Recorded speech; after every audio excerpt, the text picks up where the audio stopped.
কৃষ্ণের শরীরের বিশেষ চিহ্নগুলি কি কি এবং সেগুলি আমাদের দেহে থাকলে কি কি হতে পারে? এ ধরনের চিহ্ন যদি একজন ব্যক্তির শরীরে থাকে তবে তিনি অবশ্যই বিশ্বের সবচেয়ে সুখী, সুস্থ এবং ধনী মানুষ হতে পারেন। এবার চলুন দেখে নিই চিহ্নগুলি কি কি। অর্ধচন্দ্র। কথিত আছে শ্রীকৃষ্ণের পায়ের তলায় অর্ধচন্দ্রের চিহ্ন ছিল।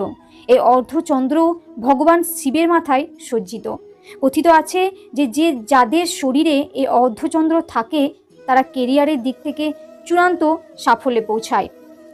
তারপর হচ্ছে শঙ্খ। শ্রীকৃষ্ণের পায়ের তলায়ও শঙ্খের মতো একটি চিহ্ন ছিল। ভগবান বিষ্ণুও এক হাতে একটি শঙ্খ ধারণ করেন, যার শব্দ অন্তরের আত্মা ও চেতনাকে জাগ্রত করে। শরীরে একটি শঙ্খের মতো চিহ্নকে জীবনের সাফল্য এবং সুখ এবং শান্তির প্রতীক হিসাবে বিবেচনা করা হয়। তারপর হচ্ছে